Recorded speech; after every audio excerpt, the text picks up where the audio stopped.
जननीं शारदां देवीं रामकृष्णं जगद्गुरुं पादपद्मे दयोश्रित्वा प्रणमामि मुहुर्मुहुर्नमः श्रीयतिराजाय विवेकानन्दसूरये सच्चित्सुखस्वरूपाय स्वामिने तापहारिणे.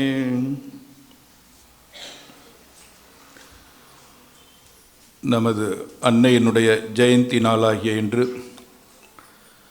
அன்னை பெரும் மகிழ்ச்சியுடன் எல்லா வரங்களையும் அருளுவதற்கு தயாராக இருக்கின்ற இந்த நன்னாளில் நமது திருமடத்திலே குழுமியிருக்கின்ற நம் அனைவருக்கும் பகவான் ஸ்ரீ ராமகிருஷ்ணர், தூய அன்னை ஸ்ரீ சாரதா தேவியார், சுவாமி விவேகானந்தர் ஆகிய தெய்வ திருமூவர்களுடைய அருள் என்றைக்கும் நிறைவாக இருக்க வேண்டும் என்றும், நாமும் நம் குடும்பத்தைச் சேர்ந்த எல்லோரும் எல்லா வளங்களையும் பெற்று வாழ்வாங்கு வாழ வேண்டும் என்றும் அன்னையினுடைய பாதங்களிலே முதலிலே பிரார்த்தனை செய்து கொள்வோம். அன்னை வாழ்க்கையை பார்க்கும் பொழுது ஒரு நமக்கெல்லாம் ஆச்சரியமான ஒன்றாக இருக்கும்.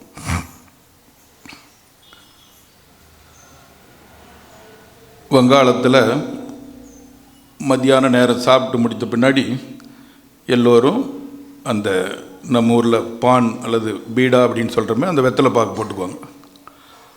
அது அன்னை நகபத்தில் தங்கி இருக்கும்போது ஸ்ரீ ராமகிருஷ்ணரை பார்க்க வர்ற அந்த பக்தர்களுக்கெல்லாம் தயார் பண்ணுவாங்க. உணவு தயார் பண்ணிக்கிட்டே இருக்கும் பொழுது இந்த பான் என்று சொல்லப்படுகிற இதையும் தயார் பண்ணுவாங்க. அதில் ரொம்ப சாதாரணமாக வச்சு மடித்து தயார் பண்ணுறது கொஞ்சம் இருக்கும். ரொம்ப நல்ல ஸ்பெஷலான ஐட்டங்கள், அதில் நல்ல வாசனை திரவியங்கள், நல்ல சுவையான விஷயங்கள்லாம் வச்சு அந்த பான் தயார் பண்ணுவாங்க அம்மா.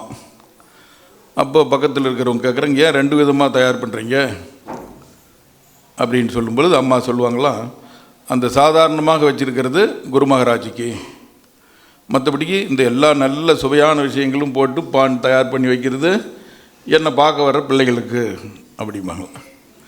ஏன் குரு மகாராஜிக்கு நீங்கள் கம்மியாக கொடுத்துட்டு பசங்களுக்கு, அதாவது நம்ம குழந்தைங்களுக்கு நல்லா கொடுக்கணும்னு நினைக்கிறீங்கம்மா அப்படிங்கும்போது அம்மா சொல்லுவாங்களா, குரு மகாராஜ் ஏற்கனவே என்னுடையவர், அதில் எந்த சந்தேகமும் இல்லை. ஆனால் நான் வர்ற என்னுடைய குழந்தைகளெல்லாம் என் குழந்தைகளாக அவர் நினைக்கணுங்கிறதுனால அவங்களுக்காக நான் நிறைய சிரமப்பட்டு இதெல்லாம் தயாரிக்கிறேன் அப்படின்னு சொல்லுவாங்களா. உலகளாவிய அன்பு, எல்லோரையும் நேசிக்கிற தன்மை. அன்னை சாதாரணமாக வாழ்ந்தாங்க, சாதாரணமாக இருந்தாங்க. அவர்களுடைய எல்லா நடைமுறையுமே ரொம்ப சாதாரணமாக இருந்தது. ஜெயராம்பாட்டிக்கு பக்தர்கள் எல்லாம் போவாங்க, கல்கத்தாவிலேருந்து பெரிய பெரிய பதவியில் இருக்கிறவங்கெல்லாம். அன்னை அந்த கிராமத்தில் வீடு வாசல் எல்லாம் தொடச்சி இது பண்ணிவிட்டு சமையல் பண்ணி இவங்க வந்துட்டாங்களேன்னு சொல்லி போய் பால் வாங்கிட்டு வந்து இந்த டீ போட்டு கொடுத்து இப்படி எல்லாம் உழைத்து கொண்டே இருப்பாங்க. அப்போ வந்திருக்கிறவங்கெல்லாம் கேட்பாங்களாம், அம்மா எதுக்காக இவ்வளவு சிரமப்பட்டு எங்களையெல்லாம் பார்க்குறீங்க, எங்களெல்லாம் இப்படி நீங்கள் கவனிச்சிக்க வேண்டிய தேவை இருக்குதா அப்படின்னு சொல்லும் பொழுது அவர் ஒரு பெரிய நீதிபதி, அவர் நினைக்கிறார். அம்மா சொல்லுவாங்க, நீங்கள்லாம் என்னுடைய பிள்ளைகள், உங்களெல்லாம் நல்லா பார்த்துக்கிறது என்னுடைய கடமை தானே அப்படின்னு சொல்லுவாங்கன்னு நினச்சாங்க. அம்மா சொல்கிறாங்க, என்னடாப்பா அப்படி கேட்டுட்ட, நீங்கள்லாம் நாராயணன் இல்லையா, பகவான் நாராயணனே நீங்கள்லாம் வந்திருக்கிறத நான் நேருக்கு நேராக பார்க்குறேன் அப்படின்னு. மிக உயர்ந்த உன்னதமான ஆன்மீக நிலை ஒவ்வொரு உயிரில் இருக்கிற இறைவனை பார்க்குறது. சுவாமி விவேகானந்தர் அதுதான் சொல்கிறார். இது ஒரு பக்கம் சாதாரண பெண்மணியாக கிராமத்தில் இருந்து நம்ம மாதிரியே வாழ்கிறதுக்காக இந்த பராசக்தி வந்தாள். குரு மகாராஜ் சொல்கிறார், அன்னை சாரதை சாக்ஷாத் பராசக்தி, அன்னை காளி. இந்த உலகத்தில் தாய்மை அன்புனா என்ன அப்படின்னு காண்பிக்கிறதுக்காகவும், ஒரு எடுத்துக்காட்டான நல்ல இல்லறத்தில் இருக்கிறவங்க எப்படி வாழணும்னு காண்பிக்கிறதுக்காகவும் தோன்றினார்கள் அப்படின்னு சொல்கிறார். குரு மகாராஜ் வாழ்க்கையை பார்க்கும் பொழுது அவர் முக்கியமான ஒரு விஷயத்தை சொல்கிறார். குரு மகாராஜ் மட்டுமல்ல, இந்த நமது நாட்டில் தோன்றிய எல்லா ஞானிகளும் எல்லா மகான்களும் சொல்கிற ஒரு விஷயம், மனித வாழ்க்கையினுடைய நோக்கம் இறைவனை அடைவது தான். அது ஒன்றில் மட்டும்தான் மனிதன் திருப்தி அடைய முடியும். ஆகவே நாம் இவ்வளவு நல்ல சக்தியோடு ஆற்றலோடு நல்ல உடல் வலிமையோடு படைக்கப்பட்டதன் காரணம் நமது இஷ்ட தெய்வம் ஆகிய இறைவனிடத்திலே போய் சேர வேண்டுங்கிறது. அப்படி இந்த இறைவனை பார்ப்பதற்கு அந்த காலத்தில் நம்ம பெரியவங்க 2 வகையான வழிமுறை வைத்தாங்க. ஒன்று, இந்த உலகத்தினுடைய விஷயங்கள், ஆசைகள், இன்பங்களை எல்லாம் துறந்து விட்டு துறவியாக போவது. இன்னொன்று, இல்லறத்தில் இருந்து கொண்டே எல்லா விதமான கடமைகளையும் செய்து கொண்டு எல்லோரோடும் வாழ்ந்து கொண்டு மனதை பற்றற்ற நிலையில் வைத்து இறைவனிடத்திலே சென்று சேர்வது. இது 2 வழி. இல்லறம், துறவரம், இரண்டுமே அறங்கள், மனிதன் செய்ய வேண்டிய அறம். இப்போது துறவர வாழ்க்கைக்கு சுவாமி விவேகானந்தரை அவர் எடுத்துக்காட்டாக குரு மகாராஜ் காண்பிக்கிறார். குரு மகாராஜனுடைய வாழ்க்கை அது யாராலுமே பின்பற்றப்பட முடியாதது. அது ஒரு மிக உயர்ந்த வாழ்க்கை. அவதாரம் அப்படியே வந்து சேர்ந்து இதுவரைக்கும் யாரும் செய்யாத மாதிரியான ஆன்மீக பயிற்சிகள் எல்லாம் செய்த வாழ்க்கை. ஆனால் சுவாமி விவேகானந்தர் அம்மாவும் வந்ததனுடைய காரணம், துறவிகளுக்கு எடுத்துக்காட்டாக சுவாமி விவேகானந்தரையும் இல்லறத்தில் இருக்கின்ற நம் போன்றவர்கள் எல்லாம் இறைவனை பார்க்க முடியும், இறைவனோடு தொடர்பு கொள்ள முடியும், இறை வாழ்க்கை வாழ முடியும்னு காண்பிக்கிறதுக்காக அம்மாவை கூட்டிகிட்டு வந்தார். அம்மா இந்த சாதாரணமான ஆள்னு நாம் நினச்சிடக்கூடாது. அதுக்காக குரு மகாராஜ் அடிக்கடி சொல்கிறார், அவள் சாரதா சாக்ஷாத் பராசக்தி, நம்ம கூடயே இருந்து நம்ம பராசக்தி எல்லா பிரபாவங்களோடையும் எல்லா மகிமைகளோடையும் தோன்றுன்னா நாம் என்ன சொல்லுவோம், அவங்கெல்லாம் கடவுள், பெரிய மகான்கள், நாம் அவங்கள மாதிரி வாழ முடியுமா அப்படின்னு சொல்லி நம்ம ஒதுக்கி வச்சிருவோம். ஆனால் சாரதை நம்ம கூடயே இருந்து ஒன்றுமே தெரியாத பெண்மணி மாதிரி முழுமையான ஞானத்திலையும் பக்தியிலையும் திளைத்து வாழ்கிறது நம் போன்ற எல்லோரும் அந்த வாழ்க்கையை பின்பற்ற வேணும் அப்படின்னு சொல்கிறார். குரு மகாராஜ் இறைவனை பார்க்க வேணும்னு நினைத்தார். எல்லா விதமான ஆன்மீக பயிற்சிகளையும் செய்தார். இந்து மதத்தில் இருக்கின்ற தெய்வ வடிவங்கள் அத்தனையுமே தரிசனம் பண்ணார். அது மட்டும் இல்லாமல் கிறிஸ்துவ மதம், இஸ்லாம் மதம் போன்றவற்றையும் பயிற்சி செய்து எல்லா மதத்தினுடைய உண்மைகளையும் தாத்பரியங்களையும் நுணுக்கங்களையும் ரகசியங்களையும் அவர் தெரிந்து கொண்டார். அவர் வாழ்க்கையில் நம்ம பின்பகுதியில் பார்க்குறோம், நல்ல ஆன்மீக தாகமுடைய கிறிஸ்துவர்கள் நிறைய பேர் அவர்கிட்ட கிறிஸ்துவை தரிசனம் பண்ணுறது எப்படின்னு அவர்கிட்ட கேட்டுட்டு போவாங்க. அதே போன்று இஸ்லாம் அதில் சூஃபி அப்படின்னு சொல்லி ஒரு செக்ட் இருக்கும். அந்த இதில் இருக்கிறவங்களாம் இஸ்லாம் மதத்தை எப்படி பின்பற்றுனா இறை அனுபூதி பெற முடியும்ட்டு அவர்கிட்ட கேட்டு போவாங்க. அது மாதிரி அவருடைய வாழ்க்கை எல்லா வகையிலும் அப்படி இருந்தது. இது மட்டும் இல்லாமல் இதெல்லாம் தாண்டி எந்த விதமான இந்த உருவ வழிபாடுகளுக்கு அப்பாற்பட்ட அத்வைத ஞானம் அப்படின்ட்டு ஒன்று, இந்த உலகம் மொத்தமும் இறைமயமாக பார்க்கின்ற மிகப்பெரிய அனுபவம் அது. அந்த அனுபவத்தையும் பகவான் ஸ்ரீ ராமகிருஷ்ணர் பெறுகின்றார். இதையெல்லாம் பெற்றுட்டு அதுக்கப்புறம் சாரதா தேவியார் நமது அம்மா தட்சிணேஸ்வரத்தில் அவர் கூட வாழ்ந்து கொண்டிருக்கும்போது ஒரு நாள் அது பலகாரிணி காளி பூஜை அப்படின்னு சொல்லுவாங்க. அந்த ஊரில் இரவு நேரத்தில் முழு இரவும் காளிக்கு பூஜை நடக்கும். அந்த சமயத்தில் காளிக்கு தட்சிணேஸ்வர பவதாரிணி காளிக்கு பூஜை ஒரு பக்கம் நடந்துக்கிட்டு இருக்கும்போது பகவான் ஸ்ரீ ராமகிருஷ்ணர் தனது அறையிலே அன்னை ஸ்ரீ சாரதா தேவியை காளியாக அமர வைத்து அவருக்கு காளிக்கு செய்கிற எல்லா பூஜைகளையும் செய்கிறார். அதற்கப்புறம் தான் இவ்வளவு நாள் பயிற்சி செஞ்ச, இவ்வளவு நாள் பெற்ற இறை அனுபவங்கள், இவ்வளவு நாள் தனக்கு ஏற்பட்ட அந்த இறை காட்சிகள், இதனுடைய எல்லா பலனையும் அன்னைகிட்ட ஒப்படைக்கிறார். அப்படி அவர் பாதத்தில் ஒப்படைத்து சரணடைகிறார். அப்போ அவர் சொல்கிறார், இது வரைக்கும் நான் செஞ்சது எல்லாமே அன்னை காளியினுடைய அந்த அருளினால் செய்தேன். இப்போது அந்த பலன்களை எல்லாம், ஆன்மீக வாழ்க்கையில் முக்கியமான விஷயம் எந்த பலனையும் எதிர்பார்க்காமல் இருப்பது. அதற்போல் இத்தகைய எல்லா விதமான ஆன்மீக பயிற்சிகளையும் செய்ததுனால வந்த அந்த பலன்களை கூட எனக்கு வேணாம் அப்படின்னு சொல்லிட்டு அன்னையினுடைய பாதத்துக்கே சமர்ப்பித்தார். அப்போ அவர் சொல்கிறார், சாக்ஷாத் பராசக்தி தான் அன்னை ஸ்ரீ சாரதா. ஆகவே அவளிடத்தில் என்னுடைய எல்லா சாதனைகளினுடைய பலனையும் ஒப்படைத்தேன் சொல்கிறார். பின்னாட்களில் அம்மா ஒரு பக்தர்கிட்ட அத்தியந்தமாக பேசிகிட்டு இருக்கும்போது சொல்கிறாங்க, அதுபோல் அத்தகைய எல்லாவித பலன்களையும் பெறுவதற்கான மாபெரும் சக்தி வேணுமா இல்லையா? இப்போ நம்ம ஒரு பல்பு எழுதியிருக்கு 40 வாட்ஸ் வேணுங்கிறோம். இப்போ இந்த பல்புக்குள்ளே 5000 வாட்ஸ் உள்ள செலுத்தினா என்ன ஆகும்? எல்லாம் பீஸாக போயிடும். அதுபோன்று பகவான் ஸ்ரீ ராமகிருஷ்ணர் செய்த அத்தனை தவத்தினுடைய பலனையும் அப்படியே ஏற்றுக்கிற அளவுக்கு அன்னை ஸ்ரீ சாரதா தேவியார் வாழ்ந்தார். இவ்வளோ பெரிய சக்தி. இவ்வளோ சக்தி இருந்தும் இந்த உலகத்திற்கு எடுத்துக்காட்டாக வாழ்ந்தார். ரொம்ப முக்கியம். அன்னையே ஒரு முறை ஒரு காமார்புக்கூரிலிருந்து ஜெயராம்பாட்டியிலிருந்து கல்கத்தாவுக்கு வர்ற வழியில் ஒரு பெரிய காடு ஒன்று இருக்குது. அந்த காட்டில் நிறைய திருடர்கள்லாம் இருப்பாங்க. ஸோ வழிப்போக்கர்கள் எல்லாம் நடந்து தான் அந்த காலத்தில் வந்தாகணும். எல்லாம் நடந்து வரும் பொழுது அந்த திருடர்கள்கிட்ட மாட்டிக்கிட்டாங்கன்னா, அதாவது சாயந்தரம் ஆகிறதுக்கு முன்னாடியே அந்த இடத்த கடந்து வந்துடுவாங்க. கும்பலாக தான் கடந்து வருவாங்க. அப்படி ஒரு நாள் வரும் பொழுது அன்னையும் வர்றாங்க. அன்னைக்கு கொஞ்சம் உடம்பு சரியில்லாதனால அந்த இடத்த கடந்து வர முடியல. அன்னையெல்லாம் விட்டுட்டு எல்லோரும் முன்னாடி அப்படியே போயிடுறாங்க. அப்போ ராத்திரி நேரம் ஆகிடுச்சு. அன்னை மட்டும் வர்றாங்க. அப்போ அங்கே தூரத்திலிருந்து ஒரு திருடன் வர்றாரு. அன்னையை பார்த்த உடனே ஒரு சத்தம் போடுறாரு. பார்த்து கிட்ட வர்ற உடனே அன்னை சொல்லிக்கிட்டு பேசிக்கிட்டு இருக்கும்போது, அப்பா நான் சாரதாமணி, உன்னுடைய மருமகன் ராமகிருஷ்ணர் தட்சிணேஸ்வரத்தில் இருக்கார். அவரை பார்க்குறதுக்காக நான் போகிறேன். எனக்கு வழி தவறி விட்டது. நீங்கள் என்னை வழி கொண்டு போய் சேர்த்தி விடணும்னு சொல்கிறார். வழக்கமாக திருடன் என்ன பண்ணுவான்? அதை பண்ணாமல் அம்மாவுடைய வார்த்தைக்கு அப்படியே கட்டுப்பட்டு அதிர்ச்சியாக நிற்கிறான். அப்புறம் கொஞ்ச நேரத்தில் அவனுடைய மனைவியும் வர்றாங்க. இவங்க 2 பேரும் அம்மாவை கூட்டிகிட்டு போய் அவங்க வீட்டில் தங்க வச்சு நல்லா ராத்திரி நல்லா கவனிச்சிட்டு காலையில் கூட்டிகிட்டு வந்துட்டு ரொம்ப அழுதுகிட்டு அந்த ஒரு நாள் இரவுலேயே அன்னை கூட பழகின அந்த பழக்கத்தை அவங்களால மறக்க முடியல. அப்படி அழுதுகிட்டே கொண்டு வந்து அந்த மற்ற யாத்திரிகர்கள்லாம் இருக்கிற இடத்துல விட்டுட்டு போகிறாங்க. அதற்கு அப்புறமும் ஒவ்வொரு முறையும் நிறைய பழங்கள் இந்த மாதிரி பொருள்கள்லாம் வாங்கி கொண்டு தட்சிணேஸ்வரத்துக்கு போய் அன்னையாரை பார்ப்பாங்க. அப்போ ஒரு நாள் அன்னையார் கேட்குறாங்க, அந்த அத்துவான காட்டில் ராத்திரி நேரத்தில் வழி தெரியாமல் திகச்சிக்கிட்டு இருந்த காரணத்தினால என்னை நீங்கள் காப்பாற்றி கூட்டிகிட்டு போய் எனக்கு நல்லா கவனித்து என்னை எங்களுடைய ஊருக்காரங்களோட சேர்த்தீங்கப்பா. அப்போது நான் தான் உங்களோட நன்றியோடு இருக்கணும், நான் தான் உங்களை பார்க்கணும். ஆனால் அதற்கு மாறாக நீங்கள் வந்து பார்த்துட்டு போகிறீங்க. என்ன என் மேலே என்ன உங்களுக்கு அப்படி பாசம் அப்படின்னு சொன்னோடனே அவர் என்ன பண்ணுறாரு, அவர் கொஞ்சம் கோபம் வர்ற வந்துடுச்சு. அவர் சொல்கிறார், என்ன எங்ககிட்டே நீ விளையாட பார்க்குறியா? அன்னைக்கு ராத்திரி நேரத்தில் அந்த காட்டில் நீ நடந்து வந்தது, நீ இப்போ பார்க்குற மாதிரி பொண்ணாவா நடந்து வந்த?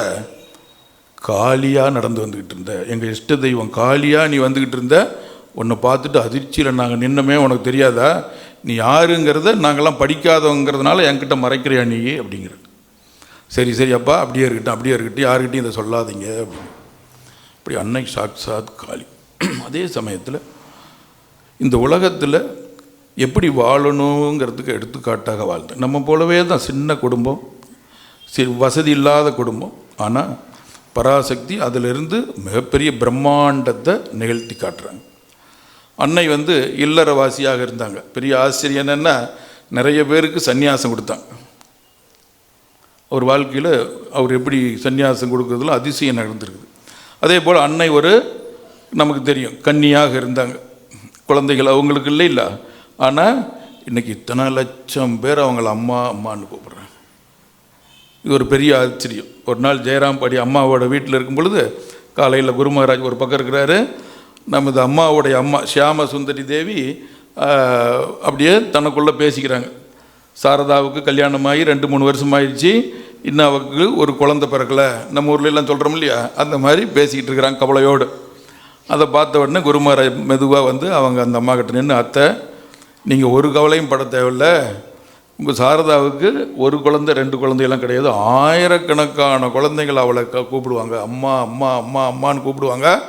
அதை கேட்டு அவளுடைய காதே வெந்து போயிடும் அப்படின்னு சொல்கிறார். அது பின்னாட்களில் அதே சியாம சுந்தரி தேவி வயசாக இருப்பாங்க. அம்மாவை பார்க்குறதுக்கு 100கணக்கான பேர் வர்றதை பார்த்துட்டு என்னுடைய மருமகன் ஸ்ரீ ராமகிருஷ்ணர் சொன்னது அப்படியே பழிச்சு போச்சு. நீங்கள்லாம் இன்றைக்கி அம்மான்னு வர்றீங்க, என்னை பார்த்து பாட்டின்ட்டு வர்றீங்க. இதை நான் எதிர்பார்க்கவே இல்லை. எங்கள் சாரதாவுக்குன்னு 1 குழந்தை பிறந்திருந்தா கூட 1, 2, 3 அவ்வளோதான் இருந்திருக்கும். இன்றைக்கி இந்த உலகத்தில் இவ்வளோ பேர் என்னுடைய பொண்ணை அம்மான்னு கூப்பிட்றது காக்கிறேங்கிற. இப்படி அன்னை வாழ்க்கையில் மிகப்பெரிய அதிசயங்கள் எல்லாம் நிகழ்ந்துருக்கு. அவர் பக்தர்கள் எப்படி காக்கிறாருங்கிறதுக்கு ஒரு நிகழ்ச்சி சொல்கிறேன். ஒரு நாள் ஒரு பக்தர் ஜெயராம்பாட்டிக்கு தங்கியிருக்கிறார். அங்கே 2 நாள் 3 நாள் தங்கியிருக்கிறார். தங்கி முடித்த உடனே அவர் நான் ஊருக்கு போயிட்டு வரேன் அப்படின்னு புறப்படுறார். அம்மா அவருடைய வழக்கம் என்னென்னா, ஊருக்கு சின்ன கிராமம், ஊருக்கு போகிறாங்கன்னா இவங்கள மாட்டு வண்டியில் ஏற்றி விட்டுட்டு பின்னாடியே ஒரு 1.5 கிலோமீட்டர் தூரம் நடந்து போவாங்க. அந்த ஊர் எல்லை வரைக்கும் நடந்து போயிட்டு அங்கே ஒரு மரத்துக்கடியில் நின்றுக்கிட்டே இவங்க வண்டி மறையிற வரைக்கும் பார்த்துக்கிட்டே இருப்பாங்க. அப்படியே கண்ணில் தண்ணி வரும். அவங்கெல்லாம் சொல்லுவாங்க, எங்கள் சொந்தக்காரங்க கூட யாரும் இப்படி எனக்கு இருந்ததில்லை அப்படிம்பா. அப்படி ஒரு நாள் அவர் இருக்கிறாரு. அவர் இருந்து முடிச்சுட்டு ஊருக்கு போகலான்னு சொல்லும்போது அம்மா சொல்கிறாங்க, நீ இன்றைக்கி இங்கேயே இருப்பா அப்படிங்கிறாங்க. சரி, அம்மா சொல்லிட்டாங்களே என்ன பண்ணுறதுன்ட்டு அவர் சரிம்மா இருக்கிற அப்படி. அப்புறம் அடுத்த நாள் புறப்பட்டு ரெடியாக இருக்கிறார். நீ இன்றைக்கி இங்கேயே இருப்பா, நான் சொல்லும்போது நீ போனால் போதுங்கிறாங்க. அவருக்கு ஊரில் நிறையா வேலை இருக்குது கல்கத்தாவில்.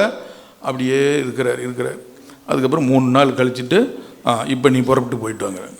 அப்போ அவர் கேட்குறாரு, அம்மா நான் 3 நாளைக்கு முன்னாடியே போகிறதா இருந்தேன், ஆனால் நீங்கள் என்னை தடுத்து நிறுத்தி போக சொன்னீங்க. நிறைய வேலையை விட்டுட்டு வந்தேன், ஆனாலும் நீங்கள் இருன்னு சொன்னால் அதுக்கு ஏதோ காரணம் இருக்கும். என்ன ஏதாவது காரணம் இருக்குதா அப்படின்னு சொல்லணும்னா அன்னை அவரே விட்டு பார்த்துட்டு சொல்கிறாங்க, நீ இந்த 3 நாள் இந்த ஜெயராம்பாடி இது ஒரு சிவ ராஜதானி. இந்த இடத்துல சிவபெருமான் வாழ்ந்து கொண்டிருக்கின்ற கைலாயம் போன்ற இடம் இந்த ஜெயராம்பாடி.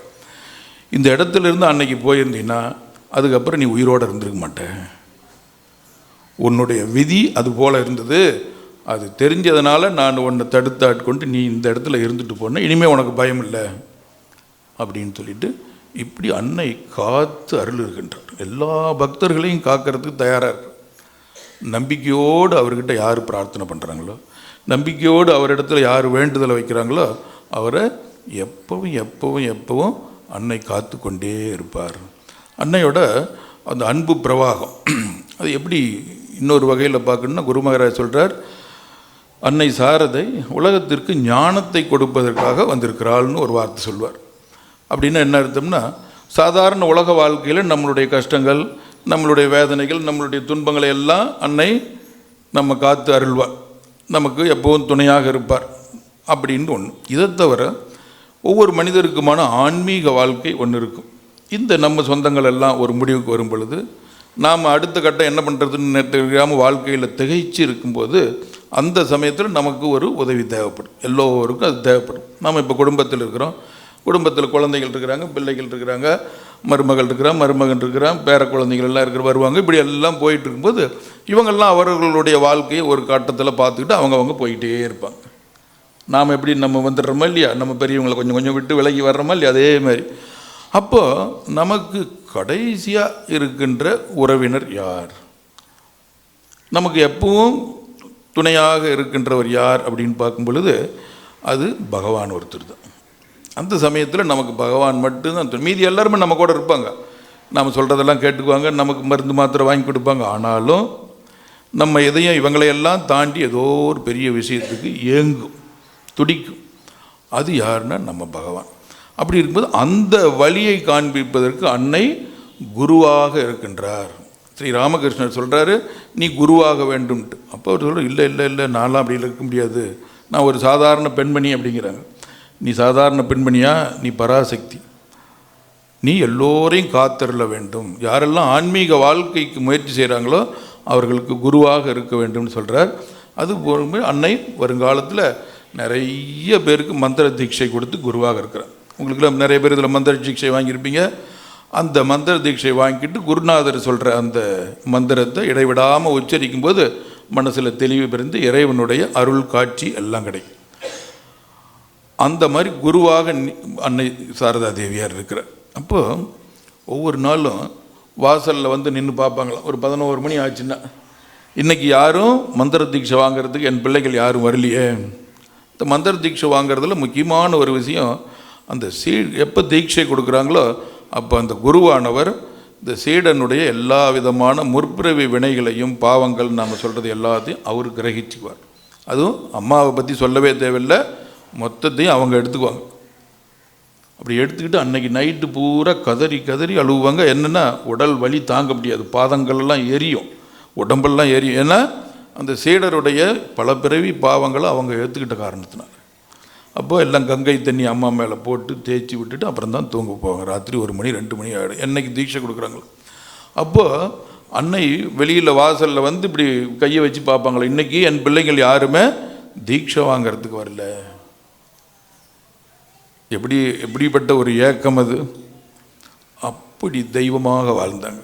அன்னை ஒரு நாள் அந்த விஷ்ணுபூர்னு பக்கத்தில் ஒரு ரயில்வே ஸ்டேஷன் பின்னாட்களில் வந்தது. அங்கேருந்து கல்கத்தாவுக்கு ரயிலில் வருவாங்க. அப்போ அந்த ஜெயராம்பாட்டியிலேருந்து ஒரு 20 கிலோமீட்டரில் அந்த விஷ்ணுபூருக்கு மாட்டு வண்டியில் போயிட்டு இந்த ரயிலுக்கு போகிறதுக்காக காத்திருக்கிறாங்க.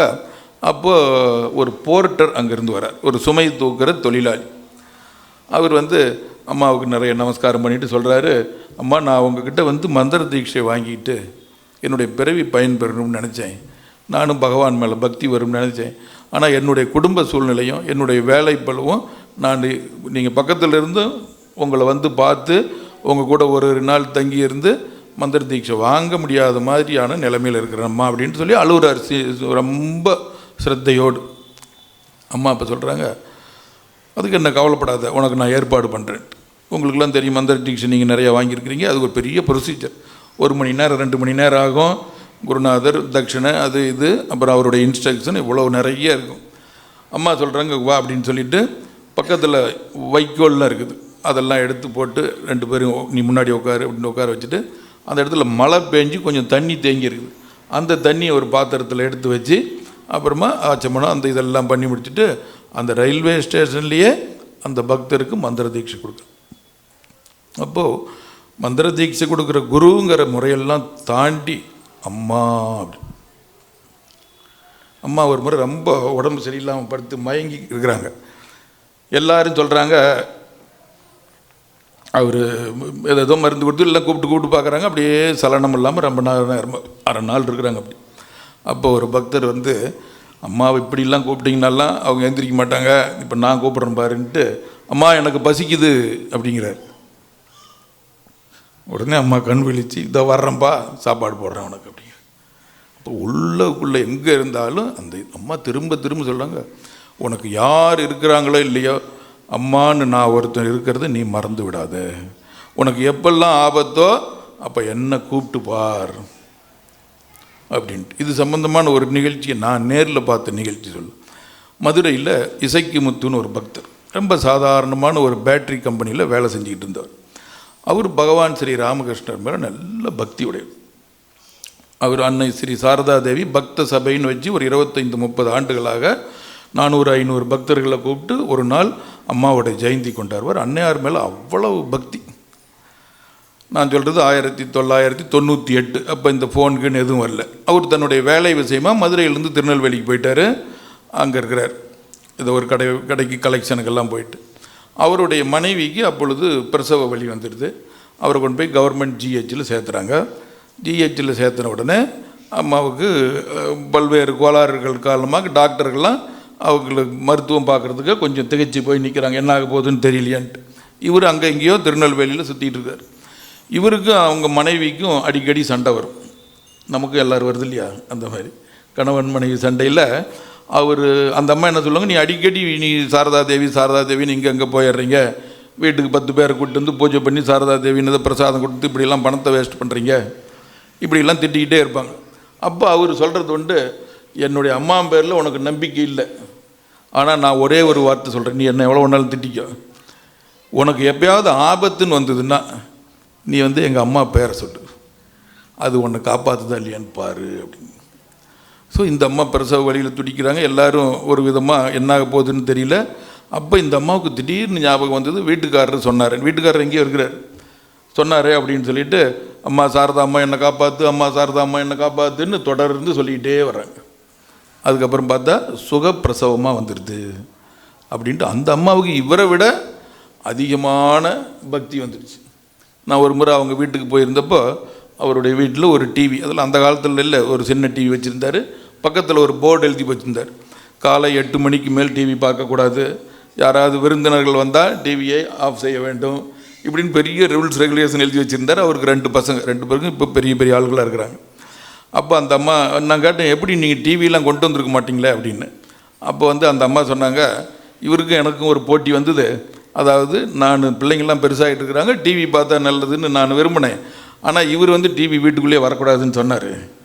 ஆனால் நான் சொன்னேன், நீங்கள் பாருங்கள், டிவி வாங்குன்னு தான் எனக்கு அம்மா சொல்லுவாங்க. யார் சொல்லுவாங்க? அம்மா. ஏன்னா நானும் ஒரு மாதமாக பிரார்த்தனை பண்ணிகிட்டு இருக்கிறேன். சரி, இப்போ 2 பேர் சீட்டு குலுக்கி போடுவோம், டிவி வேணாம்னு சொன்னால் விட்டுறலாம், வருதுன்னா வாங்கி கொடுத்துடணும் நீங்கள் அப்படின்னு சொன்னேன் நான். அப்புறம் அம்மா முன்னாடி 2 பேரும் சீட்டு குலுக்கி போட்டோம். அப்போ அதில் டிவி வாங்கி வைன்னு வந்தது, அதனால் வாங்கி வச்சு. இவரை விட எனக்கு இப்போ அதிகமான பக்தி மகாராஜ் அப்படின்னா நம்பிக்கை. பார்த்தீங்க இல்லையா? அதுபோல் நம்ம வாழ்க்கையில் நம்ம நிறைய துயரங்கள் துன்பங்கள் அனுபவிக்கணும். எல்லாத்துக்கும் அடிப்படையான காரணத்தை அம்மா சொல்கிறாங்க, இறைவனிடத்தில் நம்பிக்கை இல்லை. இறைவன் இருக்கிறாருன்னு நாம் நம்புகிறோம், கோயில்களுக்கெல்லாம் போகிறோம், பூஜை கீஜெல்லாம். ஆனால் அவர் என்னை காத்து வருகிறாருங்கிற நம்பிக்கை பெரும்பாலான பேருக்கு இல்லாதது தான் நாம் படுற துன்பத்துக்கு காரணம். திரும்ப திரும்ப திரும்ப திரும்ப சொல்கிறேன், இறைவனிடம் நம்பிக்கை வைத்தா விதியினுடைய கட்டளை கூட மாற்றப்படும். பல பக்தர்கள் வாழ்க்கையில் இன்றைக்கும் நிறைய அதிசயங்களை அம்மா ஏற்படுத்திக்கிட்டே இருக்கிறார். சந்தேகத்துக்கு இடமில்லாமல் பக்தர்களோட சாதாரண வாழ்க்கையில் நாம் உடனே மற்ற தெய்வங்கள்கிட்ட போய் வணங்குற மாதிரி எனக்கு நாளைக்கே நான் கோடீஸ்வரன் ஆகிடணும், நாளைக்கே என் பிரச்சனை எல்லாம் தீர்ந்துடணும்னு கேட்டால் அதுக்கு எந்த கடவுளுமே ஒத்து வர மாட்டாங்க.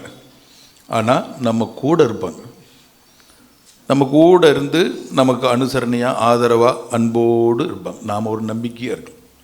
நான் இந்த ஸ்கூலுக்கு போவேன், அப்போ சாயந்தரம் இந்த சின்ன பிள்ளைங்கள்லாம் ஓடி விளையாடிட்டு இருக்குங்களா, அதில் ஒன்று ஏதாவது சமயத்தில் இந்த இடத்துல கொஞ்சம் அடிபட்டுருச்சு சுவாமிஜி அப்படிம்பாங்க. துளியூண்டு ஏதாவது கீரல் இருக்கும், வலிக்குது அப்படிம்பாங்க.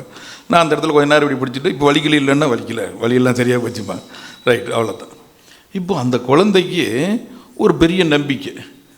இவங்க பண்ண நம்மளாம் பார்க்க நம்ம குழந்தை எதாக்காவது ஒன்று கேட்கும், நம்ம ஒரு சமாதானப்படுத்தணும், சமாதானமாகும்.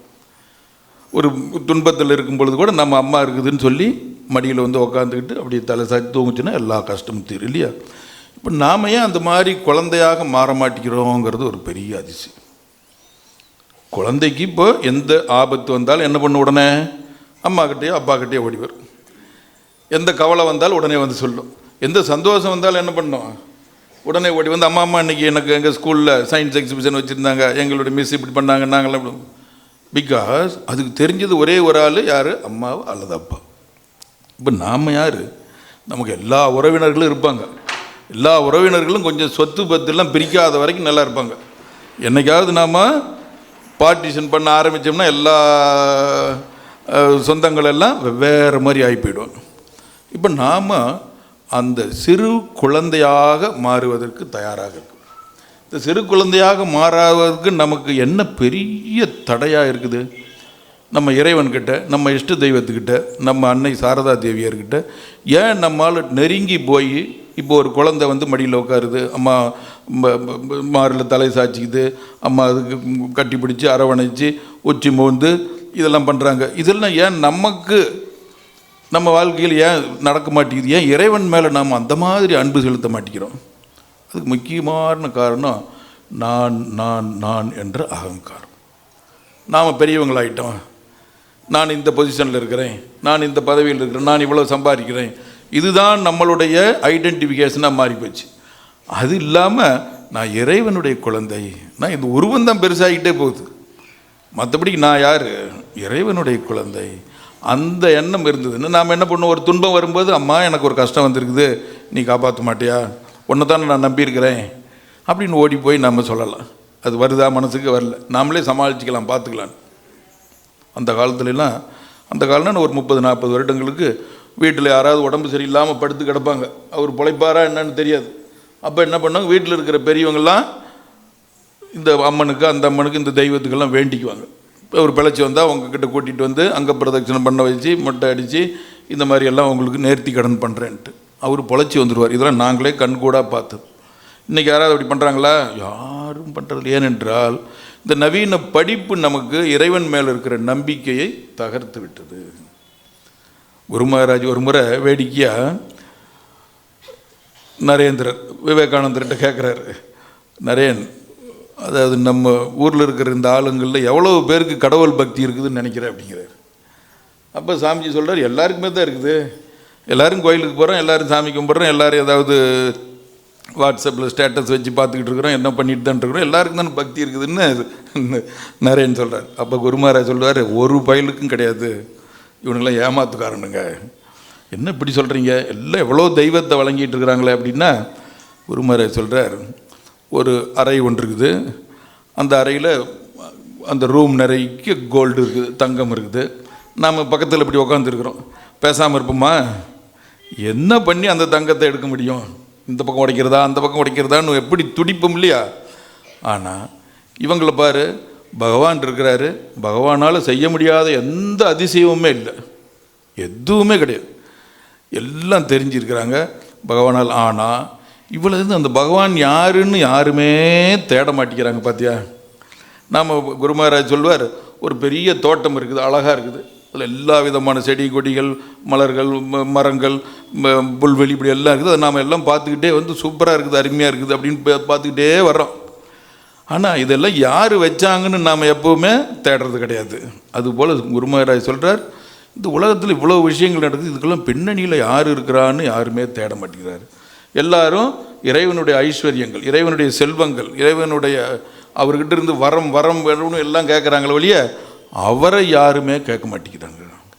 இந்த நல்ல நாளில் நாமெல்லாம் அன்னையோடு ஒன்றாக இருக்கிறதுக்கு வாழ்க்கை துன்பந்தான், கழித்து கூட்டி பார்த்தோம்னா துன்பந்தான். அன்றைக்கி நம்ம ஒரு டீச்சர் அம்மா கிட்ட சொல்லிகிட்டு இருந்தேன், ஒரு குழந்தை வந்து அழுதுகிட்டே இருந்தான், பக்கத்தில் நின்றுக்கிட்டு அவனுக்கு தண்ணில் தொடச்சி விட்டுட்டு அப்புறம் நான் அந்த அம்மா கிட்ட சொன்னேன், crying is part of our life அப்படின்னு சொன்னேன். அந்த அம்மா நமஸ்காரம் பண்ணாங்க, நம்ம டீச்சர்.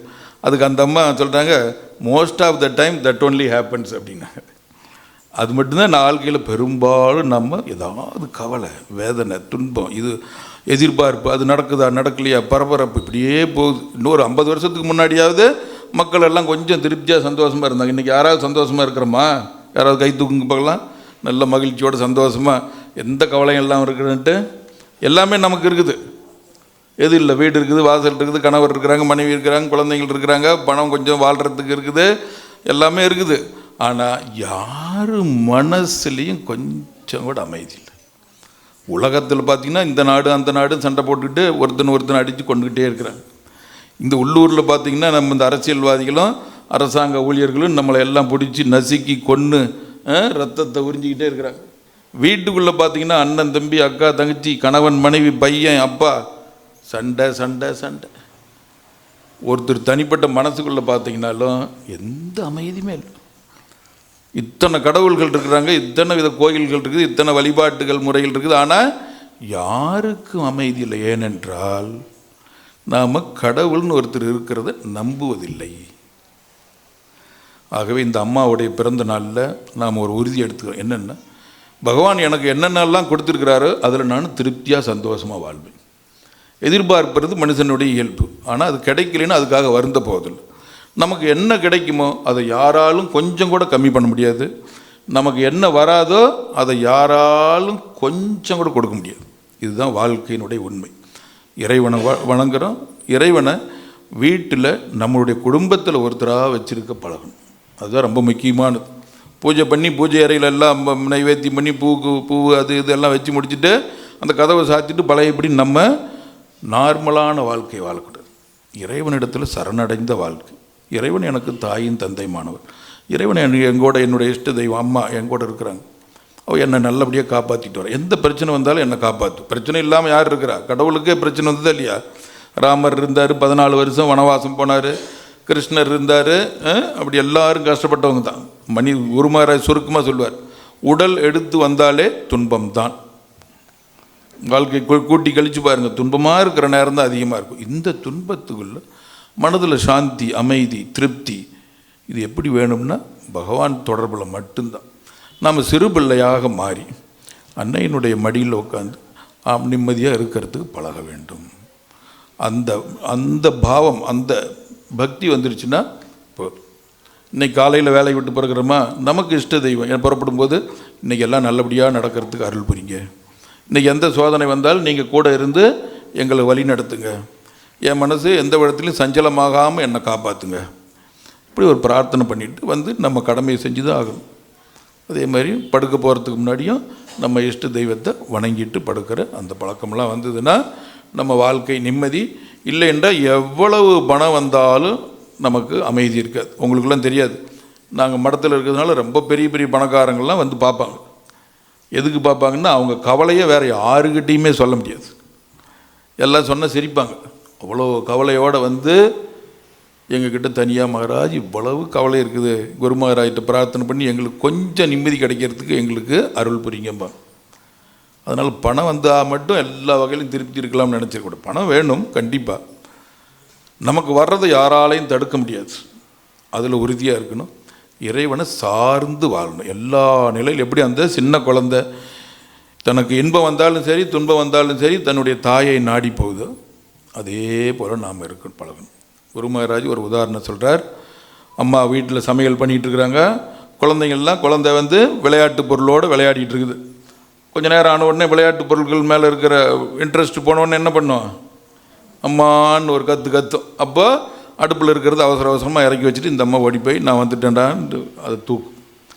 அதே போன்று இந்த உலக விளையாட்டெல்லாம் நாம் விளையாடிட்டு எனக்கு இது வேணும், பணம் காசு வேணும், கட்டடம் வேணும், நிலபுலன் வேணும், நகை வேணும், அது வேணும், இதெல்லாம் கேட்டுக்கிட்டு இருக்கிற வரைக்கும் அன்னை பராசக்தி ஆகிய சாரதாம்மா அமைதியாக இருப்பாங்க. சரி, என் குழந்தை எல்லாத்தையும் விளையாடி முடிச்சுட்டு என்னைக்கு இருந்தாலும் என்கிட்ட தான் வந்தேன். அப்போ நமக்கு இதில் எல்லாம் ஒரு காலத்தில் நமது 50-60 வயசில் இதில் இருக்கிற இன்ட்ரெஸ்ட் எல்லாம் போய் இதில் வெறுப்பு அம்மா என்னை காப்பாற்ற மாட்டியா, எனக்கு அருள் புரிய மாட்டியா, உன்னுடைய காட்சி எனக்கு தரமாட்டியான்னு சொல்லும் பொழுது இதோ வந்துட்டேன் கண்ணு கவலைப்படாதுன்ட்டு அம்மா வருவாங்க. இதெல்லாம் ஞாபகத்தில் வச்சுட்டு இன்றைக்கி அன்னையோட பிறந்த நாளில் மனம் விட்டு அன்னைக்கிட்ட நாம் பிரார்த்தனை பண்ணிக்கிறோம், நம்ம வேண்டுதல்கள்லாம் சொல்லிக்கிறோம். எல்லா வகையிலும் அன்னை நம்ம கூட இருந்து காப்பாற்றுவாங்க என்ற அதீதமான நம்பிக்கையோடு நம்ம அவருடைய திருவடிகளில் வணங்குவோம். ஓம் ஜனனீம் சாரதாம் தேவீம் ராமகிருஷ்ணம் ஜெகத்குரும் பாதபத்மே தயோஷித்வா பிரணமாமி முகூர்முகூர். ஓம் சாந்தி சாந்தி சாந்தி. ஹரி ஓம் தத் சத். ஸ்ரீராமகிருஷ்ணார்ப்பணமஸ்து. ஸ்ரீராமகிருஷ்ணா.